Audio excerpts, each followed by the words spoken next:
अक्षय भैया, आपने नाम वापस लिया है क्या? अक्षय भाई, फॉर्म वापस ले लिया क्या आपने?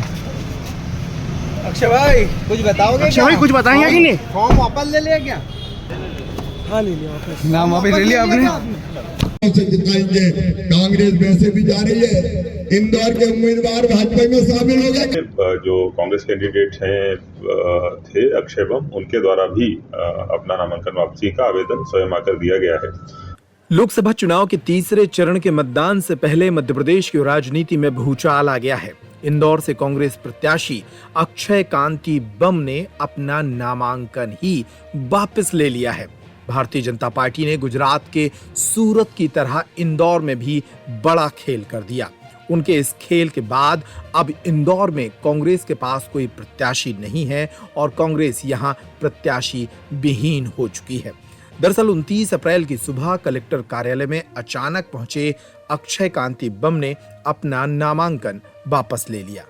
मध्य प्रदेश के राजनीतिक इतिहास का ये सबसे बड़ा घटनाक्रम माना जा सकता है, जब इंदौर लोकसभा से चुनाव लड़ रहे कांग्रेस प्रत्याशी ने अपना नामांकन वापस ले लिया है।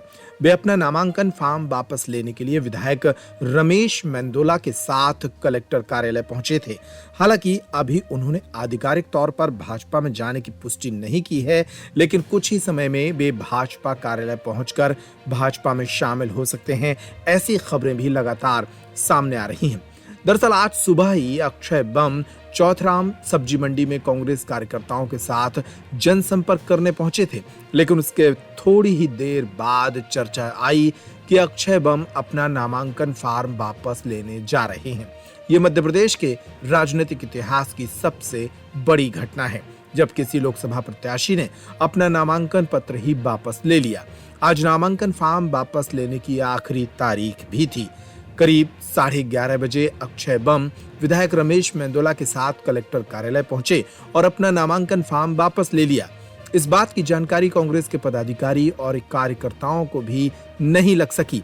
अब इंदौर लोकसभा में बड़े राजनीतिक दलों में केवल शंकर लालवानी ही भाजपा के प्रत्याशी के रूप में मैदान में नजर आएंगे।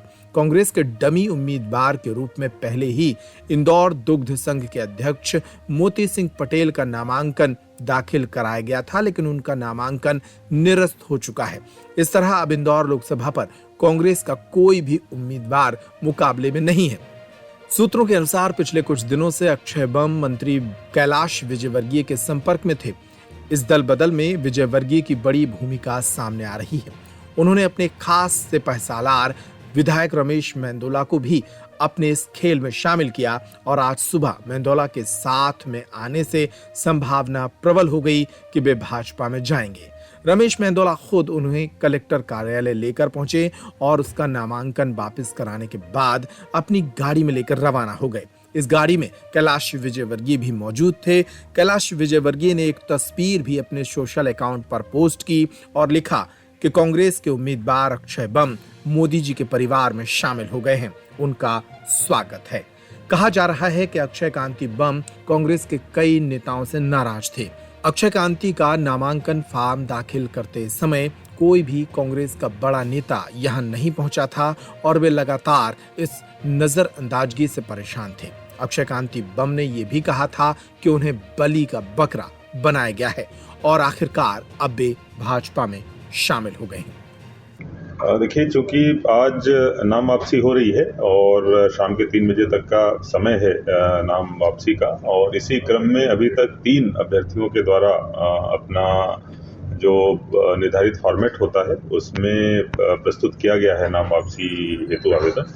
और इसी क्रम में जो कांग्रेस कैंडिडेट थे अक्षय बम, उनके द्वारा भी अपना नामांकन वापसी का आवेदन स्वयं आकर दिया गया है। उसमें उनके हस्ताक्षर का मिलान भी कराया गया है और साथ साथ प्रॉपर वीडियोग्राफी भी सीसी कराई गई। सर, उन्होंने 3 नामांकन फॉर्म दाखिल किए थे, क्या तीनों वो देखिए, इसमें जो नियम होता है कि जितने भी नामांकन पत्र दाखिल होते हैं, स्क्रूटनी सभी की करी जाती है, सभी को योग्य या अयोग्य या स्वीकृत या अस्वीकृत घोषित किया जाता है। लेकिन अंत में जो कैंडिडेट है उनका केवल एक ही नॉमिनेशन पत्र के आधार पर जो उम्मीदवारी है उसको संज्ञान में लिया जाता है। इसलिए ये चीज जो है वो तीनों जो नामांकन पत्र है उन पर लागू है। सर, क्या इन्होंने बी फॉर्म जमा किया था जब नामांकन के साथ? नामांकन के समय इनके सारे दस्तावेज कंप्लीट थे, इसीलिए स्क्रूटनी के समय इनको वैध पाया गया था, उसी आधार पर उम्मीदवारी घोषित की।